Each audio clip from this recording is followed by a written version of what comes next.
marido me matou para ficar com minha irmã, mas voltei 3 anos antes para poder me vingar de todos. Meu nome é Isadora. E essa é a história de como morri, e voltei. Durante anos eu acreditei que minha existência era um erro. Desde pequena tudo que eu fazia era motivo de críticas. Meus pais, Vera e Augusto, nunca me trataram como filha. Eu cresci ouvindo que fui adotada por caridade, que eles só me acolheram porque eu não tinha ninguém no mundo. Minha irmã, Melissa, era o oposto de mim em tudo, bonita, idolatrada, mimada. Ela nunca levantou um dedo para fazer nada em casa, enquanto eu era praticamente a empregada da família. Meu quarto era o antigo quartinho dos fundos. Pequeno, úmido, sem janelas. Enquanto Melissa dormia em uma suíte luxuosa, decorada com o melhor que o dinheiro podia comprar, eu dividia espaço com as traças. Mesmo assim, eu aceitava. Engolia tudo, com o coração pesado, achando que esse era meu lugar. Na adolescência conheci Heitor. Ele foi o primeiro a me tratar como alguém que merecia ser amada. Ou pelo menos, foi o que me fez acreditar. Casamos cedo, eu tinha só 23 anos, e ainda morava com meus pais porque não consegui juntar dinheiro suficiente para sair de casa.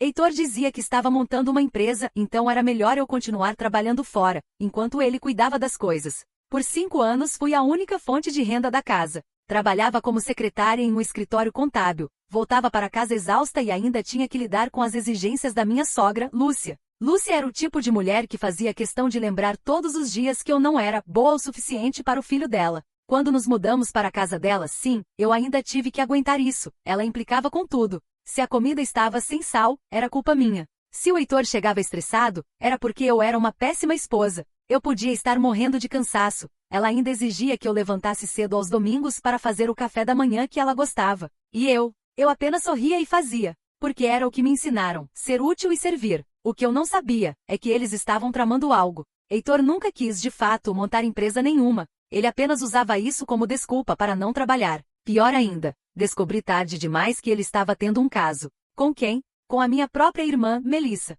A descoberta foi acidental. Um dia, voltei mais cedo do trabalho para poder surpreender Heitor, já que era seu aniversário. Comprei seu bolo favorito e fui para casa. Quando entrei em casa, ouvi risos no andar de cima. Ao subir, encontrei a porta do nosso quarto entreaberta. Meus pés congelaram quando vi Melissa deitada na nossa cama, rindo, enquanto Heitor saía do banheiro apenas de toalha. Fiquei paralisada. Eles se assustaram, claro. Disseram que não era o que parecia, que era um mal-entendido. Melissa fingiu chorar. Disse que se sentia sozinha, que era só um momento de fraqueza. Heitor me culpou. Disse que eu estava sempre cansada, sempre ocupada, e que isso o afastou. E sabe o que meus pais disseram quando fui chorando até eles? Que eu estava sendo dramática. Que eu precisava entender o lado da Melissa. Que ela sempre teve problemas emocionais e que eu, como irmã mais velha, devia compreender. Dias depois, aconteceu. Não sei exatamente como. Só lembro de acordar assustada no meio da noite. Um cheiro estranho no quarto. Quando fui levantar, senti uma dor aguda na cabeça. A última coisa que vi foi o vulto de Heitor se aproximando, com um travesseiro nas mãos, para poder me matar. Enquanto eu apagava lentamente, eu clamava para alguém me ajudar. Pedi ao universo para me dar uma chance de me vingar de todas essas pessoas ruins, e então, acordei ofegante, com a garganta seca e o coração descompassado. Por um segundo, achei que estava no hospital, talvez tivesse sobrevivido. Mas à medida que olhei ao redor, algo me incomodou. A mobília, os cheiros, os detalhes, tudo estava exatamente como era 3 anos atrás. O abajur quebrado ao lado da cama, o pôster velho na parede do quarto minúsculo, o calendário no criado mudo marcando o ano de 3 anos antes da minha morte. Isso não é possível, murmurei, correndo até o espelho. Meu rosto, meu cabelo, meu corpo mais jovem. Os sinais de estresse, as marcas de cansaço, as olheiras profundas, não estavam ali. Eu havia voltado no tempo. Fiquei parada por minutos, sentindo um misto de alívio, raiva e confusão. Por que eu? Por que agora? Eu não sabia o motivo, se foi o universo, Deus, ou simplesmente o destino, mas uma coisa era certa. Desta vez, não serei a vítima. Eu conhecia o final da história.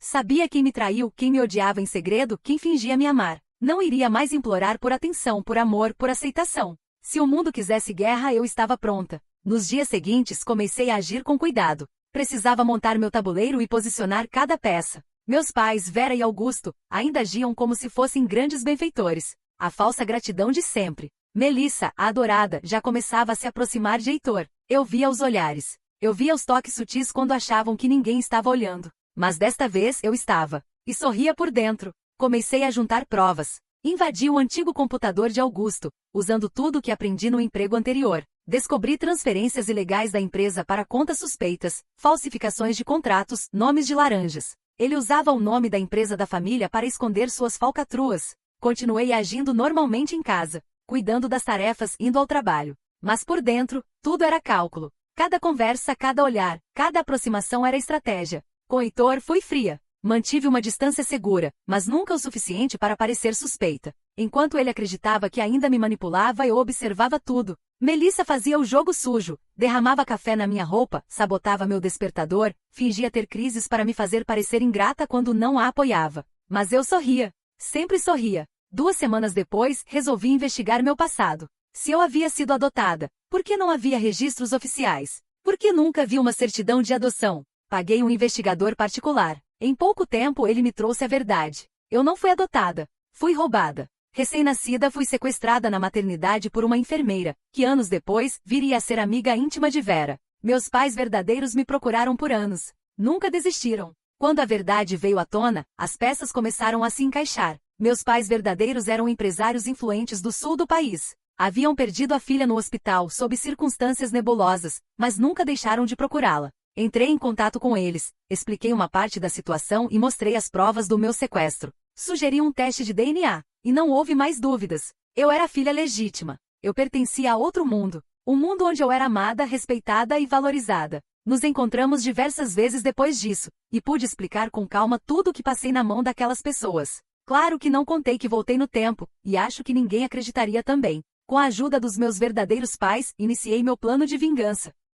O primeiro a cair seria Heitor. Ele era dissimulado. Sorria como se me amasse, mas fazia planos com a minha irmã pelas minhas costas. Nesta linha do tempo, eles ainda não tinham tido caso, mas estavam no início do flerte. Eu via como Melissa sorria diferente quando ele estava por perto. Como ela procurava qualquer desculpa para ir ao nosso apartamento, como tocava no braço dele por mais tempo que o necessário. E ele, o mesmo olhar de antes. Um predador fingindo ser gentil. Mas agora, o jogo era meu. Comecei a fazer gravações das conversas deles. Instalei câmeras escondidas no nosso apartamento e na casa dos meus pais adotivos. Cada elogio exagerado, cada olhar, cada insinuação, estava tudo registrado. Fiz cópias, organizei os arquivos por datas, e guardei num HD criptografado. Eu queria que a queda deles fosse pública. Que ninguém tivesse dúvida sobre o caráter daqueles dois. Enquanto isso, agi com inteligência. Fui carinhosa com Heitor o suficiente para ele não desconfiar. Incentivei seus planos de abrir uma empresa, mas pedi para que ele deixasse tudo no meu nome por segurança jurídica, o que ele aceitou sem questionar. Afinal,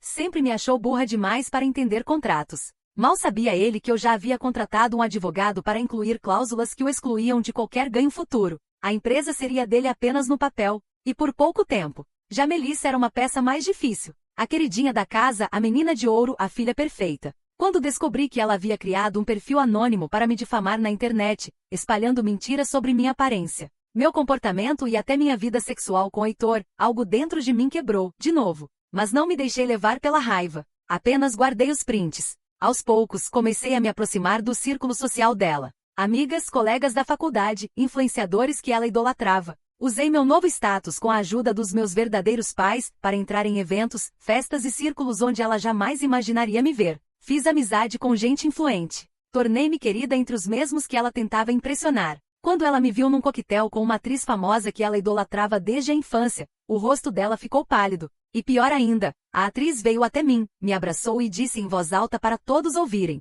"É essa aqui a mulher que salvou meu contrato." Gente, a Isadora é um gênio. Se não fosse por ela, eu teria assinado uma cilada. Salvei ela com a ajuda das minhas memórias do futuro. Melissa não disse nada. Só sorriu nervosa. Sabia que estava perdendo terreno. E isso era só o começo. Meu pai, Augusto, ele era o grande vilão da minha história. O homem que me usou, que me apagou da vida pública, que me fez acreditar que era uma sombra. Com a ajuda de um investigador particular, preparei um envelope com um pendrive onde tinha todas as falcatruas do meu pai. E enviei anonimamente para todos os acionistas da empresa. Entreguei provas das fraudes que ele vinha cometendo há anos. Contratos com empresas fantasmas, desvio de verba, lavagem de dinheiro. Tudo. Convocaram uma reunião urgente e para discutir a veracidade das provas. Quando as imagens do telão mostraram as contas nas Ilhas Caimã, os sorrisos desapareceram da sala. Augusto ficou vermelho. Tentou falar, mas foi interrompido por um dos sócios mais antigos. Você usou a empresa para cometer crimes, Augusto? Que tipo de maluco faz isso? E se não fosse por esse pendrive, estaríamos todos na cadeia junto com você.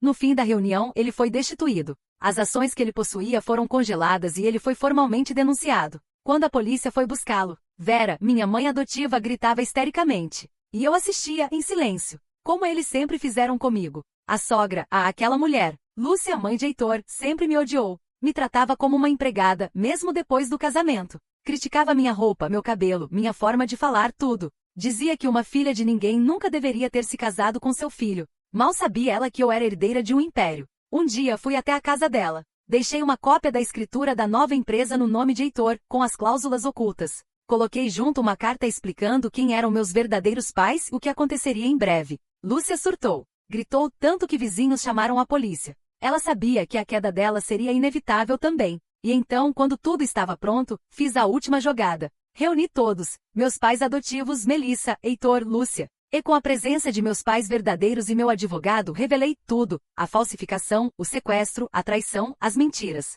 Heitor veio pra cima de mim com um martelo, mas foi contido pelos seguranças. Melissa chorava, pedindo desculpas. Vera gritava, chamando-me de ingrata. Augusto tremia. E eu apenas disse. Obrigada por me ensinarem tudo o que não se deve ser. Saí dali com meus pais verdadeiros. Fomos jantar num restaurante que sempre sonhei conhecer. Pela primeira vez me senti em paz. Atualização. 2 anos se passaram desde o dia em que desmascarei minha família inteira. Às vezes ainda acordo no meio da noite, ofegante, com lembranças do dia em que morri nas mãos de Heitor. Mas então olho para o lado e vejo minha nova vida, à vista do meu apartamento de cobertura, meu quarto decorado com tudo que amo. Meus pais verdadeiros dormindo tranquilos no andar de baixo e o anel de noivado que uso no dedo. Respiro fundo. Agora sim, eu estou viva. Mas o mundo girou, e não foi só para mim. Augusto, preso e ignorado. Meu ex-pai adotivo foi condenado a 17 anos de prisão por fraude, lavagem de dinheiro e falsidade ideológica. Tentou alegar insanidade, tentou jogar a culpa em mim, depois na esposa, não colou. Na cadeia não é respeitado por ninguém. O nome dele virou sinônimo de vergonha no setor empresarial. Os jornais fizeram questão de mencionar que ele usou a filha adotiva como bode expiatório. Quando descobriram que eu era uma bebê roubada, os últimos fios de dignidade que ele tinha se desfizeram. Recebi uma carta dele uma vez. Dizia que se soubesse que eu era herdeira de uma fortuna, teria me tratado melhor. Joguei no lixo sem abrir até o fim. Vera, sozinha e doente. Minha ex-mãe adotiva tentou manter a pose por alguns meses. Foi em programas sensacionalistas, fingindo que não sabia de nada, dizendo que foi enganada por Augusto. Mas ninguém comprou a versão. Ela perdeu os cartões da empresa, o acesso aos bens e o prestígio social. Foi morar com Melissa, a filhinha que tanto endeusava. Porém, essa decisão se provou um erro. Melissa, a princesa sem trono. Melissa aguentou a mãe por menos de 4 meses. As brigas começaram quando o dinheiro acabou. Sem herança, sem casa, sem luxo. Ela teve que arrumar um emprego. Sim, um emprego. Algo que nunca havia feito na vida. Tentou ser influencer, abriu uma loja online que faliu em 2 meses, depois tentou dar aulas particulares de moda sem nunca ter se formado. Desesperada, começou a pedir ajuda pela internet, mas sua imagem estava destruída depois que alguns dos prints que eu tinha guardado foram vazados. Por um perfil anônimo, talvez meu, talvez não. Depois que Vera passou a receber ameaças por dívidas do marido, Melissa a expulsou de casa. Sim, a mesma filha que era tratada como uma rainha, chutou os pais quando a situação apertou. Não tenho pena. Lúcia, a sogra caída. Aquela mulher amarga, preconceituosa e cruel perdeu tudo. O nome da família foi manchado quando as dívidas que Heitor acumulou durante o casamento caíram sobre ela. Lúcia tentou entrar com um processo contra mim, exigindo reparação por danos emocionais, alegando que eu tinha enganado o filho dela. O juiz riu. Literalmente. Ela vive agora num apartamento simples com uma aposentadoria apertada. A ex-rainha do bairro hoje depende de favores para conseguir o básico. E Heitor, o ex-marido desesperado, foi condenado a 5 anos por tentativa de homicídio e falsidade ideológica. Cumpriu 1 ano em regime fechado, e agora está em semiaberto. Sai para trabalhar como entregador e volta para dormir numa pensão. Mas o pior castigo não foi a prisão. Foi saber que sua doce Melissa o traiu com um colega de trabalho. Foi ver a empresa que sonhava ser dele prosperando nas minhas mãos. Foi ligar para pedir ajuda e ouvir meu advogado dizendo: a senhora Isadora não deseja mais qualquer contato. E o melhor castigo, ele perdeu o direito de usar meu nome. Hoje sou CEO de uma das maiores holdings do país. Trabalho com ética e com justiça. Faço questão de financiar ONGs que acolhem crianças adotadas, órfãos e vítimas de abuso familiar. Me reconectei com meus pais biológicos de uma forma linda. Eles me deram o que nunca tive: amor, escuta, paciência. Mamãe chora cada vez que digo mãe. Papai ainda pede desculpas pelo tempo perdido, e eu o abraço dizendo: o importante é que agora eu estou em casa. E sim, encontrei o amor verdadeiro. Caio, meu atual noivo, era o advogado assistente da minha família biológica. A conexão entre nós foi imediata. Ele sempre me tratou com carinho, respeito e admiração. Quando descobriu tudo que eu havia passado, jurou que passaria o resto da vida me fazendo feliz, e está cumprindo. Ele vai me levar ao altar na mesma praia onde meus pais biológicos me disseram bem-vinda de volta. E desta vez, ninguém vai me impedir de sorrir, porque eu renasci. E dessa vez foi para viver, amar e vencer.